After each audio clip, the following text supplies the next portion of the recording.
Kita kopikan dulu, Bang. Oke, siap. Semoga soalnya pembahas makin dalam. Pembahasan makin dalam. Nah, jadi untuk teman-teman di rumah jangan lupa ngopi. Assalamualaikum warahmatullahi wabarakatuh.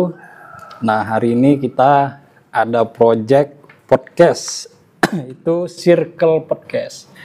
Nah, di mana kita hari ini kita akan mengundang para tokoh pemuda, tokoh politik maupun tokoh akademisi, di mana nanti kita akan sumbang pikir dan sumbang saran bagi masyarakat dan kaum-kaum muda yang ada di sana. Nah, tanpa memperpanjang basa-basi lagi, di tengah kita telah hadir nih saudara kita, teman kita, abang kita. Beliau adalah sosok pemuda yang sangat vokal di Jambi. Timur lah. Terkhusus di Tanjung Jabung Timur. Mobil khusus di Tanjung Jabung Timur. Nah, beliau sosok pemuda yang dikenal vokal, kemudian sering memberikan edukasi dengan masyarakat, wabil khusus di Kabupaten Tanjung Jabung Timur. Tanpa memperpanjang muka dimah lagi, langsung saja kita sapa. Apa kabar Bang Martin? Alhamdulillah sehat. Sehat Bang ya? Sehat menghilang, sehat. Nah, jadi teman-teman, kenapa kita undang Bang Martin? Kita ingin tahu apa sih isi kepala Bang Martin ini yang kemudian bisa sama-sama kita dengarkan dan memberi manfaat untuk masyarakat Tanjung Timur pada khususnya. Jadi begini Bang, bisa Bang diceritakan dengan kita semua nih Bang, kira-kira masa-masa kehidupan Abang sejak kecil, sekolah dulu seperti apa, begitu kan? Kami ini, kalau Bang Gilang pernah nonton Si Bolang, ya, itu kami kayak betul. gitulah. Kami berkreasi, pergi ke hutan-hutan, mandi di parit. Betul. Saya kan di Nipa Panjang waktu kecil. Oh, waktu kecil Abang di Nipa Panjang. Nipa Panjang saya. Kebetulan saya kalau SD, saya pindahan dari Jakarta. Oh, dulu sempat di Jakarta. Ya, saya lahir Jakarta. Udah gitu SD, saya tahun 98 saya pindah dari Moneter Jakarta. Saya bawa orang tua saya pergi ke Nipa Panjang. Kebetulan orang tua kan dari Nipa Panjang. Nah, pergi Nipa Panjang tahun di 98 sampailah saya SMA di Nipa Panjang. Nah, saya itu SMA Bang Gilang SD 2 kali pindah, SMA sampai saya 3 kali pindah. Berarti udah 5 kali Bang ya? Sudah 5 kali. Biasa. Laki-laki saya SMA itu di Nipa Panjang itu sampai kelas 2 SMA. Di Nipa Panjang sampai 2 SMA ya. Mau masuk kelas 3 itu saya pindah 2 kali. Saya pindah ke Banten, ke Serang. Tempat nenek saya di Serang. Udah gitu pindah lagi saya ke Sulawesi di Bulukumba. Di Bulukumba, Sulawesi Utara. Iya, tahun 2006 udah salah. 2006. Berarti saya udah kelas 3 itu lulus. Berarti tubuh Abang ini sudah ada di mana-mana sebelumnya Bang. Betulan orang tua kan darah orang Sulawesi ya. Sulawesi ya, betul. Mama orang Banten. Wajo atau Bone ini Bang? Saya tuh Bulukumba, Konjo. Bulukumba. Wajo Bang. Bukan Wajo, bukan Bone, dia Konjo. Konjo. Iya. Bugis itu ada Bone, ada Wajo gitu kan, ada Bulukumba. Ada Bulukumba. Iya, saya tuh Makassar lah. Makassar. Makassar ya. Biasa kalau dialek Makassar itu kan bagus. Makanya saya tuh Bang agak kalau nyampaikan di forum tuh agak keras sedikit. Agak keras. Bawaan kan? Betul. Darahnya ada darah orang Sulawesi, darah orang Banten kan? Betul. Darah Jawara semua kata orang. Jadi kalau kata orang tuh Bang, kalau orang Sulawesi itu dia pisau atau badik di depan. Dia tidak di belakang. Betul. Jadi tahu. Kalau dia melawan itu sudah tahu gitu kan. Jadi dia penuh dengan tidak kepura-puraan. Jujur begitu Bang. Saya tamat SMA tuh nggak langsung kuliah. Saya tamat SMA itu nganggur dulu saya. Oh, nganggur dulu. Saya pergi dulu, saya merantau. Kata orang tua dulu kan, kalau anak laki-laki itu belum merantau tuh belum bilang disebut anak laki-laki gitu ya. Iya. Saya merantau, saya pergi juga, saya di Makassar. Ke sebagian separuh Sulawesi itu saya jalani. Udah gitu saya 2009 saya kuliah di Umbari. Oh, di Universitas Batanghari. Iya. Tahun berapa Bang? 2009 masuk. Masuk 2009 masuk. Iya, betul. Saya nganggur 3 tahun, saya nggak kuliah. 2009 saya masuk. Nah, jadi saya ambil sarjana hukum. Sarjana hukum. Nah, awalnya saya ini ikut program beasiswa, Bang Gilang. S1-nya. Ya, waktu zaman Pak Abdullah Hik. ada beasiswa untuk anak kuliah itu kan, saya ikut dari program, kabupaten. Ya? Saya ikut program itu, saya ngambil jurusan teknik lingkungan. Teknik lingkungan Universitas Batanghari. Universitas Batanghari. Berhubung saya ini mungkin di di teknik itu kan bukan basic saya gitu ya. Betul. Ternyata saya tuh tergerakkan ke hukum. Jadi saya tuh mahasiswa transfer dari Fakultas Teknik ke Fakultas Hukum. Ya. Karena saya semester 3 sudah langsung transfer ke lingkungan. Ya, jadi MKDU nggak ikutin lagi. Jadi kalau dulu tuh kan Bang, kalau Umbar itu terkenal itu teknik itu kan dapat nilai A itu nilai Tuhan kata orang. Nilai B, nilai dosen. Nilai mahasiswa itu nilai C gitu kan. Nah itu. Jadi mungkin karena itu akhirnya Abang lebih ke hukum ya Bang. Iya, maksudnya lebih nggak sanggup juga saya. Saya akun nggak sanggup. 2012 itu saya pernah KKN di Kampung Laut di Majelis Hidayah. Di daerah Kampung Laut. Dan setelah KKN itu, saya masuk di jurnalis. Sebagai 2012, wartawan. Ya, saya masuk jurnalis dari 2012 sampai 2018. Saking saya sudah keenakan jadi jurnalis tuh ya. Iya. Skripsi nggak saya selesaikan. Berarti jangan ditiru. Iya. Berarti semi aktivis ya pada saat itu Bang ya. Aktivis sekaligus jurnalis. Iya, saya waktu itu ikut demo-demo juga lah, mau kawan-kawan kawanan AMI, PMI, saya ikut demo juga. Cuma saya nggak masuk dalam anggota, cuma saya ikut demo aja. Iya, berarti circle Abang itu sudah dengan kawan-kawan aktivis PMI, HMI, begitu ya Bang ya. Iya. Nah selanjutnya ini kan Bang, mungkin kita punya masa-masa kecil hingga saat ini kan yang mungkin saja berbeda dengan masa sekarang. Bang. Mungkin masa kecil kita dulu dituntun dengan kehidupan lokal, kita bermain, kemudian permainan tradisional dan segala macam. Nah akhir-akhir ini kan kita sudah mulai kehilangan jati diri, kalau bisa dibilang seperti itu. Pemuda lah khususnya kan dalam konteks masyarakat. Apalagi udah digital nih, dunia digital udah berkembang sangat pesat ya kan, teknologi segala macam. Betul. Akhirnya kita lupa dengan diri kita dan kita mempersiapkan diri kita selanjutnya. Akhirnya kita teman-teman pemuda ini kan lupa gitu. Nah di samping itu kita menghadapi yang namanya tuh kalau kata orang tuh bonus demografi. Bonus demografi itu di mana usia-usia produktif dari 17 sampai dengan 35 tahun ini aset daripada negara kita hampir 50% lebih Bang. Bisa dihitung lah seluruh Indonesia, kabupaten, kota maupun provinsi yang ada di Jambi. Nah melihat fenomena ini Bang, bagaimana keyakinan Abang menurut kacamata Bang Martin ini? Apakah bonus demografi ini bisa menjadi peluang bagi anak-anak muda kita atau bahkan menjadi ancaman sendiri? Tergantung sih. Tergantung. Bagaimana Bang Martin melihat itu Bang? Jadi gini ya. Di tengah arus digital, global, apa segala macam. Jadi gini, pisau kan tajam. Ya tajam. Kan? Bisa bermanfaat digunakan untuk kita tuh bisa dimanfaatkan itu banyak positifnya ya enggak. Dan juga kalau pisau itu dibuat ke negatif itu bahaya juga. Bahaya. Nah, begitu juga dan masalah yang Abang Gilang sampaikan nih. Menyangkut mengenai demografi ini ada tersangkut dengan teknologi juga, Bang. Karena kita ini kan perkembangan teknologi semakin pesat ya. Semakin modern. Semakin modern, semakin tiap tahun tuh perkembangan. Apalagi sekarang ini ada AI. Ada AI, betul. Udah gitu sosial media segala macam, semua orang sudah punya. Sudah punya.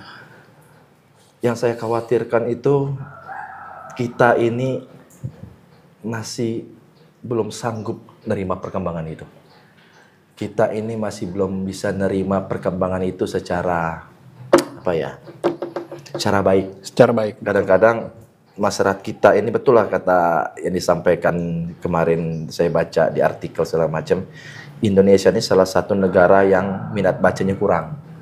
Literasinya kurang. Literasi kurang, minat baca kurang. Emang sebenarnya kan negara kita ini kan mengenai menyampaikan aspirasi itu berhak semuanya. Betul. Itu semua hak kemerdekaan, manusia, betul. Hak asasi manusia lah menyampaikan aspirasi asal sesuai dengan prosedur dan aturan yang berlaku. Jadi kadang-kadang masyarakat kita ini kalau di Indonesia ini gampang sekali terpancing oleh hoax oleh berita-berita bohong. Oleh berita-berita bohong, jadi terpancing segala macam, tersulut emosi segala macam. Jadi banyak yang memanfaatkan hal itu. Hal itu betul. Karena minimnya kita ini menerima sumber daya manusia kita yang masih kurang. Minimnya literasi dan segala sesuatu yang udah mencuat di sosial media itu ditelan bulat-bulat tanpa lagi menyaring lagi informasi tersebut. Yang padahal itu belum tentu benar. Betul. Nah, jadi kadang-kadang saya juga mikir anak-anak muda kita ini kalau untuk menuju ada lagi di Indonesia Emas 2045 gitu 2045. kan. Kalau kayak begini terus sulit kita mau ke situ, Bang. Sulit kita mau menuju ke situ. Maaf, bukan saya nggak optimis. Kita optimis. Tetap. Cuman kadang-kadang untuk mencapai ke situ, Bang Gilang, pemerintah itu harus banyak memperbaiki infrastruktur sistem segala macamnya. Betul. Memperbaiki sistem pendidikannya. Pendidikan. Betul. Di bidang kesehatannya seperti bagaimana kita, Bang Gilang, udah zaman modern begini masih ada di beberapa daerah yang masih blank spot, yang masih infrastrukturnya belum terpenuhi dengan baik. Betul. Sedangkan bahwasanya kebutuhan dasar itu adalah salah satu yang harus memang dimanfaatkan, yang diterima oleh masyarakat semuanya, ya. Mungkin karena geografis Tajab Timur. Kita bicara Tajab Timur dulu ya. Mungkin di daerah kawan-kawan juga mungkin ada di daerah yang tertinggal. Kalau kami di daerah Sadu itu Bang bilang ya, kita tahu sendiri lah daerah Sadu itu infrastrukturnya masih sangat minim. Jadi ada juga bagian daerah yang belum sulit dapat sinyal segala macam. Jadi informasi teknologi, informasi lainnya itu yang didapatkan dari internet itu masih banyak yang kurang. Itu salah satu juga tantangan kita bersama untuk bagaimana caranya semua orang mendapatkan informasi publik yang baik. Jadi internet itu sebenarnya sekarang ini bukan lagi hanya kebutuhan sampingan. Udah kebutuhan dasar Bang Gilang. Jadi kembali ke yang awal tadi, untuk demografi ke depannya ini tergantung lagi pemerintah menyikapi hal ini. Memang pemerintah ini sekarang ini dengan kondisi anggaran terbatas, katanya TKD transfer kas daerah itu berkurang di setiap daerah ya, dipotong segala macam. Sedangkan pembangunan sumber daya manusia itu bukan hanya di infrastruktur, di pendidikan, kesehatan itu salah satunya pembangunan sumber daya manusia juga. Kalau memang sekarang ini untuk jadi kepala daerah di setiap daerah itu lagi pusing-pusingin nih Bang Gilang. Bagaimana caranya dengan anggaran terbatas, efisiensi yang kayak begini, yang kondisi yang kayak begini, semua kebutuhan dasar umat masyarakat tuh bisa terpenuhi semuanya. Nah ini salah satu, ini kalau kita tersendat di pembangunan SDM, Bang Gilang, bagaimana kita mau supaya kita ke Indonesia Emas gitu. Jembatannya kita aja kayak begini kondisinya. Mungkin itulah Bang Gilang, jadi saya harap mungkin kepala daerah yang seluruh ada di Indonesia lah, khusus Tajab Timur nih. Berhubung saya ini dengan kepala daerah Tajab Timur nih Bang Gilang, dengan Ibu Bupati ya, dekat gitu kan. Jadi kadang-kadang saya kasih sumbang saran juga dengan beliau, begini kondisinya Ibu Bupati, begini. Intinya kalau kita tidak berpikir bagaimana mencari solusi untuk pembangunan untuk di daerah kita nih, kalau tidak ada efisiensi, tidak ada pengembangan untuk PAD. Pendapatan hasil daerah. Nah itu kayaknya sulit Bang Gilang. Nah jadi begini Bang, artinya di semua tempat, bahkan di Indonesia kan Bang, semua kan mengalami efisiensi anggaran. Artinya yang biasanya kita katakan 10 anggaran yang turun, sekarang mungkin bisa 5, bisa 6 atau bisa 7. Bisa di bawah 5. Bisa di bawah 5 seperti itu. Karena mikirin honor aja pusing tuh daerah. Dengan tuntutan mereka bekerja harus seperti biasanya, kepala daerah yang normal dengan anggarannya juga yang normal begitu kan. Nah, di sisi ini kan kita ingin melihat Bang, bahwa kita ingin mengajak pemuda itu bahwa kita memang harus kolaborasi dengan pemerintah. Artinya dengan situasi yang saat ini, ya pemuda itu berkolaborasi dan harapannya pemuda kawan-kawan itu memang mendapatkan tempat Bang. Mendapatkan tempat dalam artian bagaimana pemuda ini juga menjadi salah satu leading pemain juga lah, gitu kan. Leading sektor baik dalam hal kebijakan, sumber daya manusia dan segala macam, berkolaborasi dengan pemerintah. Sehingga persoalan-persoalan pemerintahan yang hari ini dihadapi kan mampu memang diselesaikan sama-sama dengan para pemuda, masyarakat dan segala macam. Artinya kembali lagi ke identitas kita kan, Indonesia ini kan jati diri kan gotong royong. Gotong royong itu bagaimana kalau yang ini tidak terpenuhi, kita sama-sama memenuhi apa segala macam gitu. Nah, kemudian yang selanjutnya begini Bang, apakah pemuda itu ke depan ini Bang, apakah pemuda itu mampu, maksudnya mendapatkan tempat atau mendapatkan hati dari pemerintah kita sehingga kita tidak lagi mengkritik, itu kan hal yang wajar kan wajar. Pada pemerintah. Namun pemuda itu lebih kreatif sehingga mampu berkolaborasi dengan pemerintah itu sendiri. Karena kan kita ini kan dunia kita kan semakin maju Bang. Dengan adanya aktivitas yang dalam tanda kutip bukan berarti tidak baik, demonstrasi. Namun kita sedang, ekonomi kita kan sedang tidak baik-baik saja nih Bang. Nah, bagaimana pemuda agar bisa berkolaborasi dengan pemerintah sehingga bisa mencarikan solusi bersama? Jadi, Bang Gilang, kalau mengenai masalah itu peran penting pemuda terhadap pembangunan daerah itu sebenarnya itu tergantung pemuda di daerah masing-masing lah, Bang Gilang. Kalau pemudanya cuek segala macam, masa bodoh, dia lebih pentingkan FYP di TikTok daripada untuk membangun daerah, dia nggak bakal bisa maju daerah tanpa ada sumbangsi pemikiran dari pemuda. Saya berharap pemuda-pemuda di Tajab Timur khususnya nih Bang Gilang.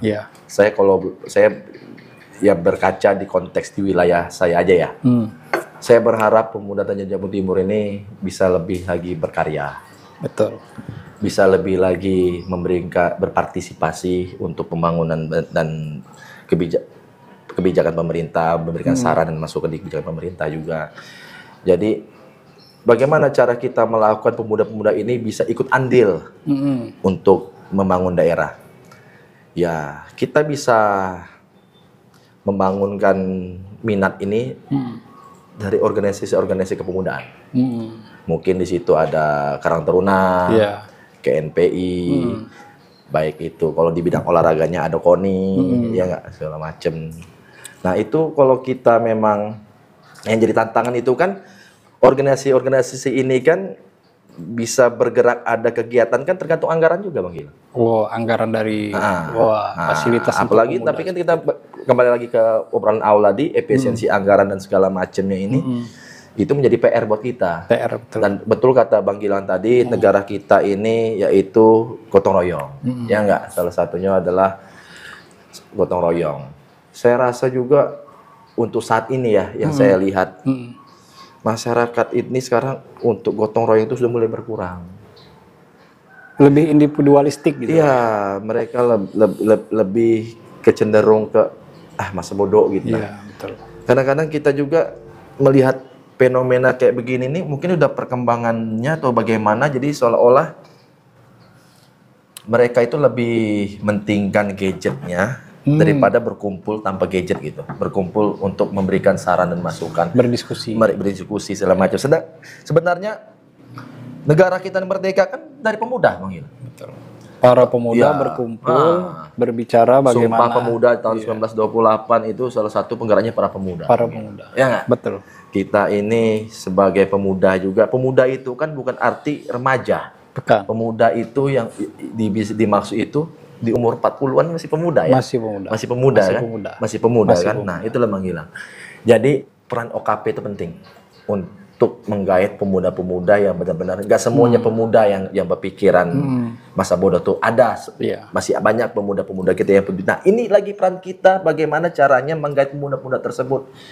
Nah, caranya bagaimana? Ya dari OKP kita rangkul, dari Karang Tarunanya kita bikin kegiatan-kegiatan yang bisa merangkul pemuda-pemuda, yang bisa ada wadahnya menyampaikan aspirasi segala macam. Dan juga peran pemerintah daerah itu juga harus memberikan peluang bagi pemudi yang ada di wilayah masing-masing.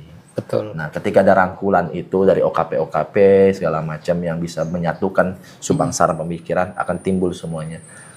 Pastilah bisa pasti ada solusi begitu kan, Dan juga saya berharap pemuda-pemuda itu jangan berpangku tangan terus dengan pemerintah. Betul. Kita masih ada perusahaan. Nah, itu betul. Artinya juga pemuda tidak ujuk-ujuk juga bergantung tangan langsung sama pemerintah. Iya, kita masih ada bisa bikin. Oh gimana nih kalau kita bikin kegiatan? Contoh, kita mau bikin mengenai isu lingkungan. Isu lingkungan Tanjung Timur, pesisir nih Bang Gilang, betul. Banyak sampah orang buang sampah sembarangan selama di parit atau di sungai gitu kan.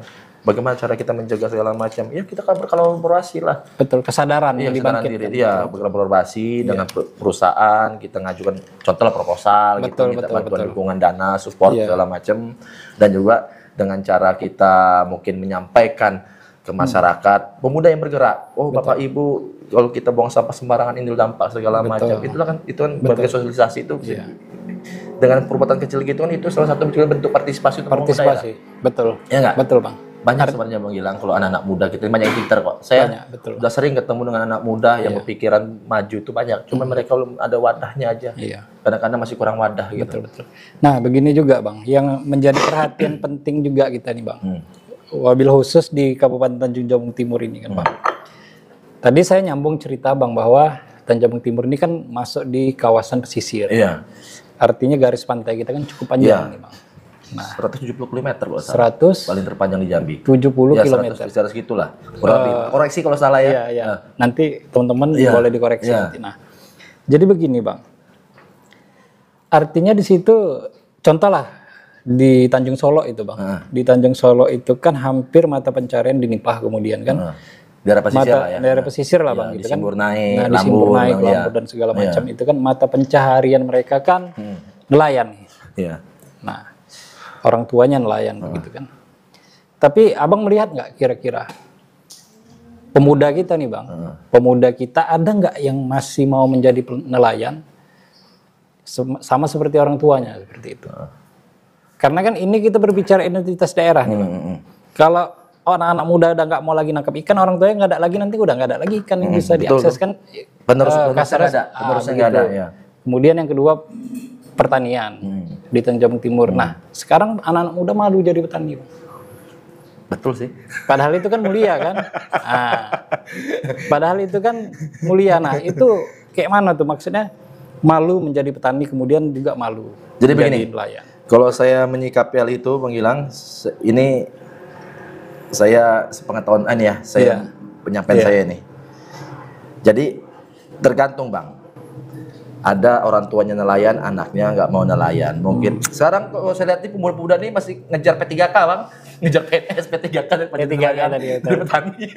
Untuk menyelamatkan diri. Iya, sebenarnya Bang ini, kalau kita fokus terhadap sektor di laut, di perikanan, di pertanian, atau perkebunan segala macam ya.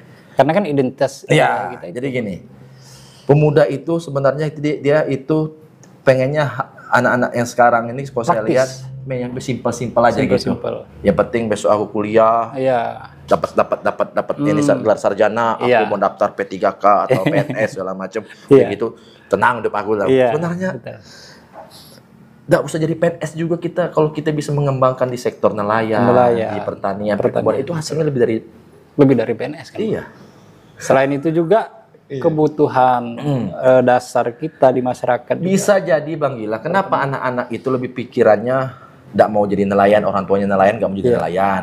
Ada juga mungkin dari dorongan orang tuanya. Nah, ada juga dari dorongan dari bapaknya petani segala macam. Kamu besok jangan ikut kayak bapak segala macam ini. Jadi anak itu terdoktrin untuk hidup lebih simpel. Ya enggak? Sebenarnya kenapa hal itu bisa terjadi, Bang? Mungkin orang tuanya yang berprofesi sebagai nelayan, sebagai petani, sebagai pekebun, mungkin karena untuk menjual hasil sumber daya alamnya itu mungkin tidak terlalu lancar atau hasilnya tidak memuaskan, jadi dianggap mungkin udahlah nak, dosa jadi nelayan lah kau. Hasilnya kayak begini-gini aja gitu kan. Artinya bisa jadi petani lah. Kita belas hasil panen kita bepayah dijual orang, dibeli sama orang segala macam kalau nggak ada gitu. Akhirnya profesi itu menjadi profesi kelas bawah. Iya, profesi kelas bawah. Sedangkan kalau kita berpikir nggak ada nelayan nggak punya, nggak ada lagi yang jadi nelayan, nggak ada lagi yang menjadi petani, pekebun segala macamnya, yang di sektor seperti pengelolaan sumber daya alam gitu, siapa lagi ke depannya gitu. Bahkan sekarang kan udah ada tradisi baru itu. Kalau saya tidak keliru nih ya kawan-kawan kan, di Cina, di Eropa, malah mereka bertani Bang. Iya. pemuda di sana tuh sudah mulai bertani. Artinya mereka sudah menggeser, misalnya kalau anak muda tuh usaha properti. Itu saya potong tuh Bang Gilang. Kalau di Eropa itu mereka sudah bertani. Itu saya potong. Itu tapi karena peran pemerintahnya itu mendukung sektor itu Bang Gilang. Kalau pemerintahnya mendukung sektor perekonomiannya di bidang sumber daya alam seperti perkebunan, petani, nelayan, kalau memang ada pemerintah itu menjamin bahwasanya hasilnya itu jelas dijual kemana, pasti masyarakat tuh fokus ke situ. Nah, karena kan Bang gini juga Bang, mungkin dunia hari ini juga udah tahu gitu kan, bahwasannya kita kan mengalami krisis pangan. Di negara apapun. Nah, kita bahkan di Indonesia surplus. Nah, di Tanjung Timur aja lah kalau kita katakan sangat surplus. Sembendatu 1.000 hektar panen, baru diserap 100 hektar, 1.000 ton. Jagung. Padi. Iya, 4.000 ton panen surplus. Ya, artinya kan kita melimpah. Bulog baru bisa nyerap cuma 100 ton lebih. Bulog serap tuh. Itu janji presiden tuh. Presiden ngejamin. Ketahanan pangan, swasembada, asta citanya swasembada pangan. Jadi Bulog ketika petani menghasilkan padi, gabah itu harus wajib dibeli. Nah, berarti Bang, orang-orang kayak kita ini Bang, kemudian juga harus sampaikan ke pemuda kita di Tanjung Timur bahwa profesi nelayan dan petani itu sangat dibutuhkan. Iya, betul, artinya betul. Pasarnya kemudian akan menjadi besar gitu Pak. Untuk menggait pemuda-pemudi yang gen Z gen apa nih ya. Kalau gen milenial mungkin masih mau lah kalau kerja jadi petani pekebun tuh. Kalau sekarang itu kan Bang, ketua kelompok tani umurnya udah 40 ke atas. Iya, betul. Kenapa nggak anak muda yang jadi ketua kelompok? Saya ini kemarin itu Bang Gilang untuk mencari ketua gapokter ini sangat sulit loh. Di sini Bang ya. Untuk di sini aja udah mulai sulit. Karena apa?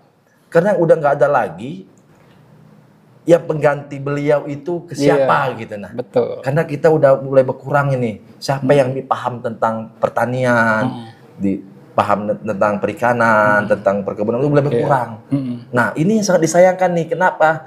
Yang saya bilang tadi.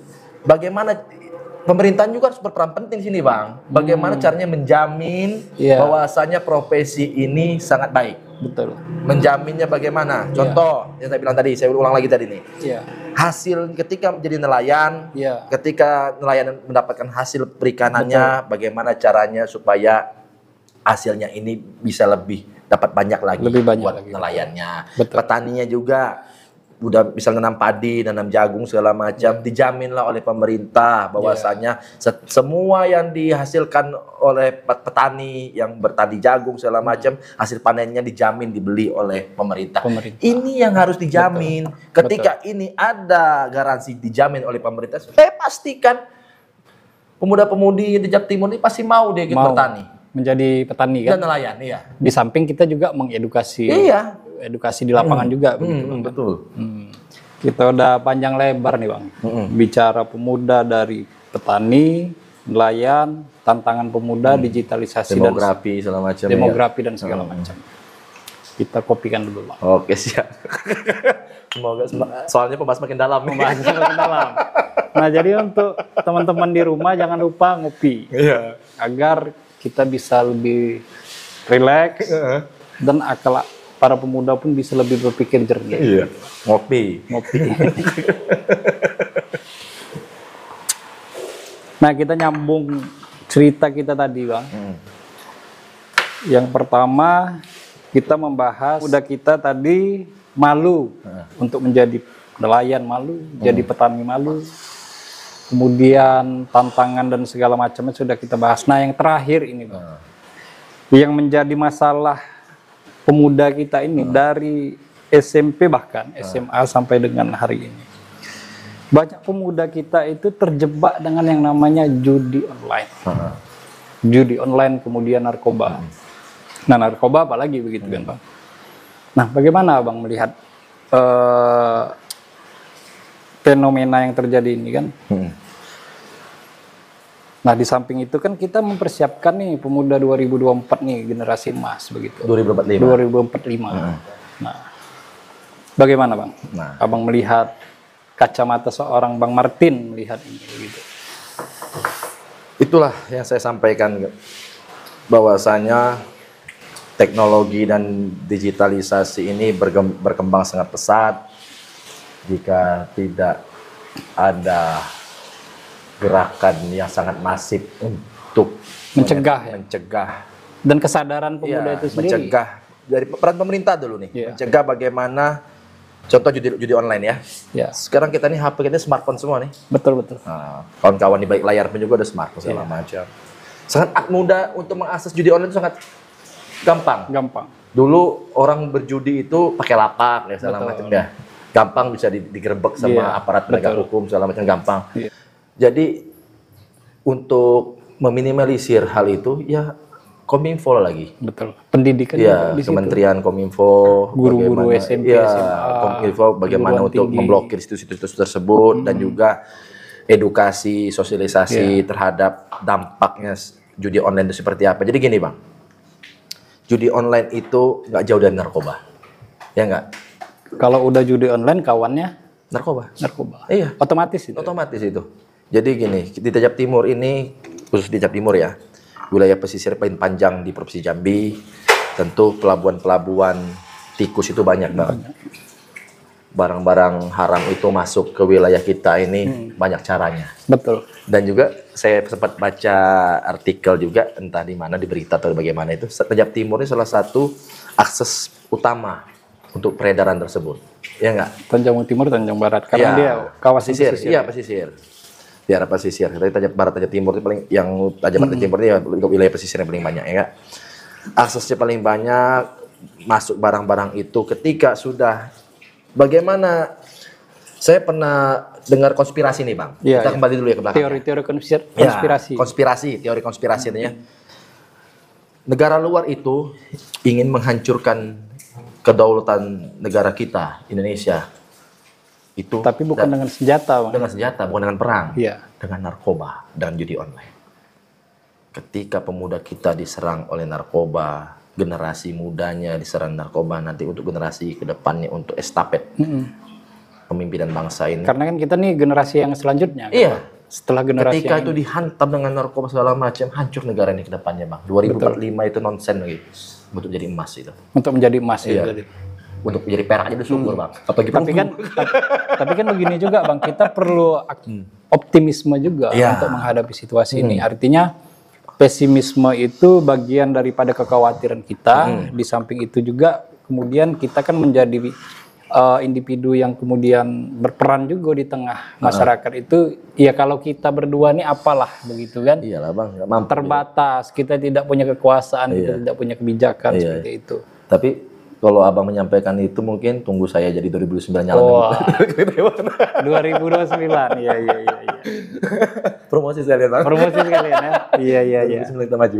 2009 maju. Kalau Abang ini berarti kalau di DPR itu di dapil mana tuh? Dapil 3, Bang. Dapil 3. Bendahara Ulu, Bendahara Geragai. Bendahara Ulu, Geragai. Iya. Kita akan fokus lah untuk pembangunan pembinaan untuk pemuda, betul Bang. Karena khawatir, Bang. Muda-muda sekarang nih. Betul, karena memang Bang harus dikeroyok, Bang. Karena mau tidak mau persentase daripada jumlah pemuda kita itu sangat cukup banyak, Bang. Dan mereka lah nanti yang akan menjadi generasi penerus ke depan. Sebenarnya juga, Bang, kalau kita kembali bahas masalah narkoba ini, pintu masuknya itu sebenarnya oknum polisi itu tahu lah sebenarnya peredar narkoba itu di mana-mana aja. Cuma tergantung mereka lagi. Mereka ya sebenarnya kan kalau aparat hukum itu kita katakan polisi itu kan sebenarnya kalau mau bisa aja diberantas. Iya bisa aja. Cuman kadang-kadang kan di situ ya kita no komen lah ya guys ya. Iya. Nanti diculik saya. Betul. Tapi kita sampaikan intinya setiap peredaran yang ada di wilayah tertentu gitu ya pasti tahu, Bang. Nggak mungkin nggak tahu. Karena kan masyarakat mereka ada intelijennya loh, ada intelnya. Masyarakat kita kan akhirnya jadi korban, Bang. Ya karena kepentingan pribadi, Bang. Lebih kepentingan pribadi. Ya, betul. Tahu lah gitu ya. Ya agak. Ini agak sensitif kalau ngomongnya. Nah, jadi teman-teman pembahasan podcast kita di Circle Podcast ini telah banyak membahas kita, Bang, kan dari A sampai dengan Z kita sudah bahas. Dari tantangan maupun peluang pemuda ke depan itu seperti apa. Terakhir ini, Bang. Dari sosok Bang Martin ini, Bang. Apa kata-kata untuk pemuda kita, Bang? Pemuda harus berkarya. Pemuda harus punya ide dan gagasan. Pemuda itu harus punya bargaining position di pemerintahan. Pemuda harus menjadi barometer politik di pemuda. Saya berharap tuh banyak besar harapan saya daripada pemuda nih, Bang. Karena saya bagian dari pemuda juga. Bagian dari pemuda. Saya kemarin juga sempat dengan berngobrol empat mata dengan Ibu Bupati. Harapan Ibu Bupati itu Pak ini, Bang, besar, Bang, terhadap pemuda, Bang. Terhadap pemuda. Betul. Makanya beliau itu membangun rumah milenial. Betul. Makanya beliau itu concern terhadap kepeduliannya terhadap pemuda. Betul. Baik di pengembangan sumber dayanya, manusianya, dan lain-lain. Saya rasa kita sebagai pemuda ini jangan hanya sebatas pemuda yang nyinyir, Bang. Kita harus memberikan kritik, saran, dan sumbangsi pemikiran, berupa ide dan gagasan, bagaimana cara mengembangkan daerah ini semakin lebih baik lagi, di berbagai sektor. Betul. Kita sesuai menyampaikan saran sumbang pemikiran sesuai dengan basic dan basic kita masing-masing, ya enggak? Jika kita di bidang olahraga, harumkan daerah ini dengan cara olahraganya. Jika kita di bidang akademis, harumkan negara ini di bidang pendidikan segala macam, ya enggak? Nah, jika kita di bidang lingkungan, diharumkan di bidang lingkungan. Betul. Macam. Banyak sih yang saya harapkan pemuda itu jangan pesimis, optimis. Karena kita ini adalah estafet bangsa. Jika kita tidak peduli terhadap bangsa ini, bagaimana negara kita ke depannya? Jadi, ayolah para pemuda-pemudi khususnya Tanjung Timur dan Jambi. Sama-sama kita ikut berpartisipasi, memberikan sumbangsi pemikiran, berkarya untuk daerah, membangun daerah kita seperti yang lebih baik lagi. Dan harapan saya sih itu, Bang. Dan yang tentunya tuh, Bang, merata, Bang. Nah, merata. Iya. Merata. Jadi gini ya, Insya Allah, Bang, 2029 saya ada tergerak hati untuk maju di legislatif ya. Betul. Insya Allah jika emang itu ada jalannya ya betul. Kita sebagai yang muda ini siapa lagi, Bang? Betul, harus tampil, Bang. Harus tampil lah kita. Tahu saya bisa bermanfaat bagi orang banyak. Kalau bukan kita siapa lagi? Iya. Ya, betul. Nah, itu teman-teman.